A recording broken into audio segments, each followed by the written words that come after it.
بھری محفل میں جب بھی آقا کریم صلی اللہ علیہ وسلم کا نام نامی اسم گرامی آئے تو ہر امتی کے لیے اس محفل میں صلی اللہ علیہ وسلم کم از کم ایک مرتبہ کہنا واجب ہے۔ پوری محفل میں بیٹھے ہوئے ہر آدمی کے لیے جہاں بار بار حضور علیہ السلام کا ذکر ہو رہا ہو وہاں ایک مرتبہ صلی اللہ علیہ وسلم کہنا واجب ہے، اور اس کے بعد جب بھی آپ کا نام آئے تو آپ علیہ السلام کے نام پہ صلی اللہ علیہ وسلم کہنا، یعنی آپ پر درود بھیجنا، یہ ایک مستحب عمل ہے اور اس کا بہت بڑا ثواب ہے۔ اللہ کے بندو، صحابہ کرام تو کوئی روایت اس وقت تک نقل ہی نہیں کیا کرتے تھے جب تک کہ وہ حضور علیہ السلام پر درود یعنی صلی اللہ علیہ وسلم نہ کہتے تھے۔ آپ کتب احادیث اٹھا کر دیکھ لیں، روایات اٹھا کر دیکھ لیں تو آپ کو پتہ چلے گا صحابی جب بھی بات کرے گا وہ یہ کہے گا قال قال رسول اللہ صلی اللہ علیہ وسلم، رأیت رسول اللہ صلی اللہ علیہ وسلم۔ جب تک وہ آپ پر درود نہیں بھیجے گا اس وقت تک وہ اگلی بات نہیں نقل کرے گا، وہ اگلی روایت نہیں بتائے گا۔ میرے محترم دوستو، فضائل کی جتنی روایات ہیں ان کو پڑھے بغیر، ان کو سمجھے بغیر امت کا یہ اخلاقی فرض ہے کہ وہ آپ صلی اللہ علیہ وسلم پر درود بھیجے۔ میرے بھائیوں، جس پیغمبر کے صدقے سے ہم نے اللہ کو پہچانا، جس پیغمبر کے صدقے سے ہمیں قرآن جیسی دولت ملی، جس پیغمبر کی آمد کی برکت سے ہمیں ایمان کی سعادت ملی، جس پیغمبر کی برکت سے آج ماں بنی، جس پیغمبر کی آمد کی برکت سے آج بیٹی بنی، جس پیغمبر کی آمد کی برکت سے بیوی کو عزت ملی، جس پیغمبر کی آمد کی برکت سے والدین کو تعظیم و تکریم ملی، جس پیغمبر کی برکت سے مہمان کو ضیافت ملی، جس پیغمبر کی برکت سے کائنات کو وجود ملا، جس پیغمبر کی برکت سے امت مصائب سے بچی، جس پیغمبر کی برکت سے امت مشکلات سے بچی، جس پیغمبر کی برکت سے امت کے چہرے مسخ نہیں ہوئے، جس پیغمبر کی برکت سے عذاب نہیں آیا، جس پیغمبر کی برکت سے امت اللہ کی گرفت میں نہیں آئی، اس پیغمبر کا یہ حق بنتا ہے کہ اس پر درود و سلام پڑھا جائے۔ ہر امتی پر یہ فرض ہے کہ وہ اپنے نبی صلی اللہ علیہ وسلم پر درود و سلام بھیجے۔ میرے بھائیوں، آج ہم پر کوئی چھوٹا سا احسان کر دے تو ہم بار بار اس کے تذکرے کرتے ہیں، ہر آدمی کے سامنے اس کا نام لے کے ذکر کرتے ہیں، ہر محفل میں اس کا ذکر ہو رہے ہوتے ہیں، حالانکہ وہ دنیا کا ایک چھوٹا سا احسان ہوگا۔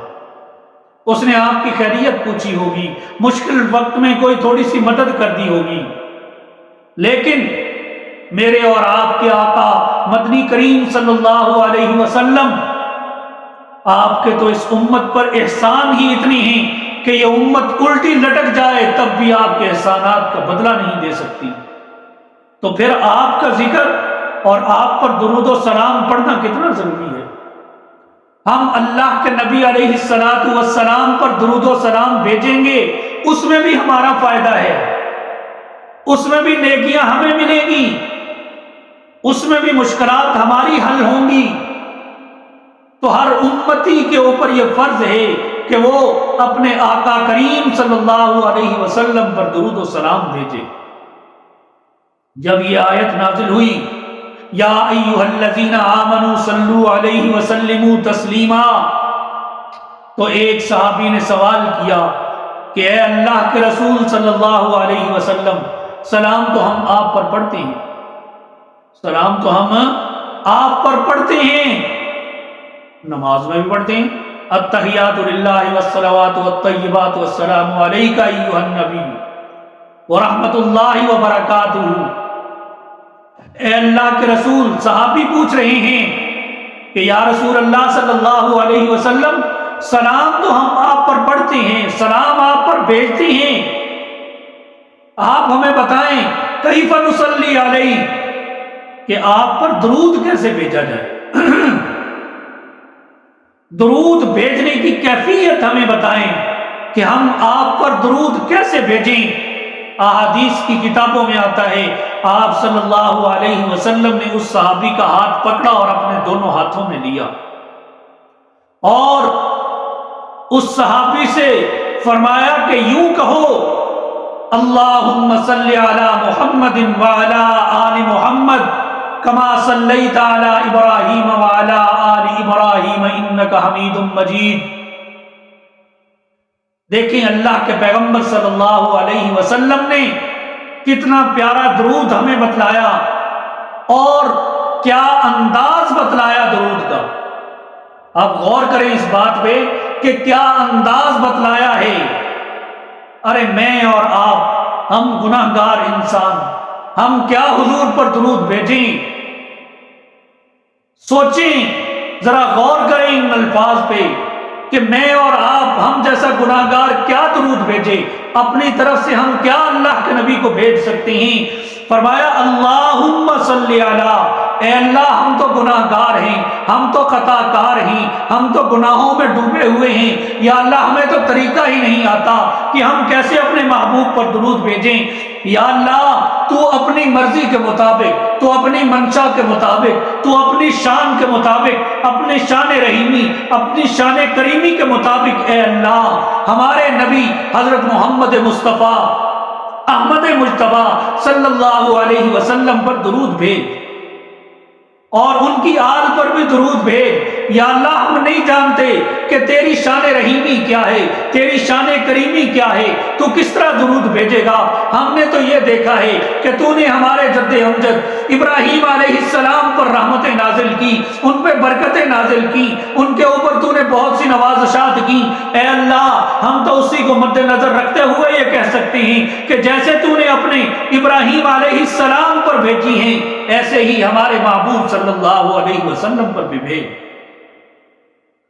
حالانکہ ابراہیم علیہ السلام کہاں اور ہمارے نبی اے اللہ آپ کے محبوب کہاں؟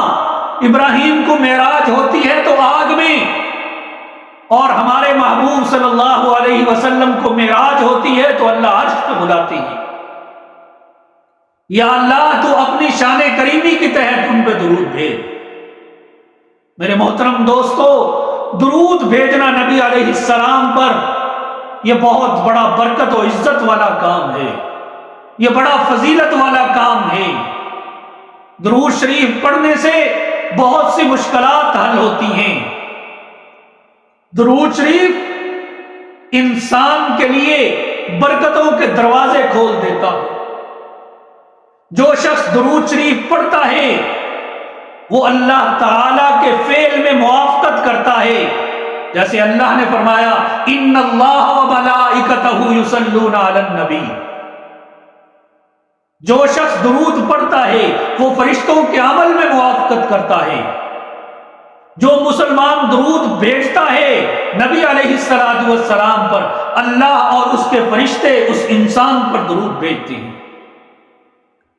جو شخص ایک مرتبہ درود بھیجتا ہے آپ علیہ السلام پر، اس پر 10 مرتبہ درود بھیجا جاتا ہے۔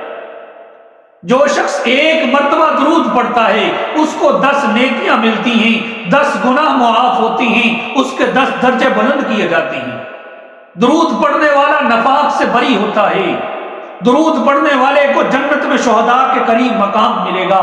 جس دعا کی ابتدا اور انتہا میں درود پڑھا جائے وہ دعا یقیناً قبول ہوتی ہے۔ درود پڑھنے والا قیامت والے دن اللہ کے نبی صلی اللہ علیہ وسلم کی شفاعت کا مستحق ہوگا۔ درود پڑھنے والے کو مرنے سے پہلے جنت کی بشارت دے دی جاتی ہے۔ درود پڑھنے والے سے فرشتے محبت کرتی ہیں۔ ایک ایک درود قیامت والے دن احد پہاڑ کے برابر وزنی کر دیا جائے گا۔ درود پڑھنے والے کے اوپر اللہ تعالیٰ ایک فرشتہ مقرر کر دیتی ہیں جو اس کا درود حضور صلی اللہ علیہ وسلم تک یعنی قبر میں پہنچاتا ہے۔ درود پڑھنے والے کے گناہ روز بروز مٹتے جاتی ہیں۔ ایک مرتبہ درود پڑھنے سے 80 سال کے گناہ معاف ہو جاتے ہیں۔ درود پڑھنے والا قیامت کے دن ہولناک منظر سے محفوظ ہو جائے گا۔ درود پڑھنے والے کو اللہ کی رحمت ڈھانپ لیتی ہے۔ درود پڑھنے والا عرش الہی کے سایہ میں ہوگا۔ درود پڑھنے والا جہنم سے محفوظ ہوگا۔ درود پڑھنے والے کو قیامت کے دن پیاس کی شدت کی تکلیف نہیں ہوگی۔ درود پڑھنے والے کو 1,00,000 نیکیاں ملتی ہیں۔ 100 مرتبہ درود پڑھیں 1,00,000 نیکیاں ملیں گی، 1,00,000 گناہ معاف ہوں گے۔ درود پڑھنے والا تنگ دستی سے محفوظ ہو جاتا ہے، دوزخ سے محفوظ ہو جاتا ہے۔ درود پڑھنے والا پریشانیوں سے محفوظ ہو جاتا ہے۔ درود پڑھنے کے کتنے فائدے ہیں، تو ہم کیوں نہ اپنے آقا حضرت محمد مصطفیٰ احمد مجتبیٰ صلی اللہ علیہ وسلم پر درود پڑھیں۔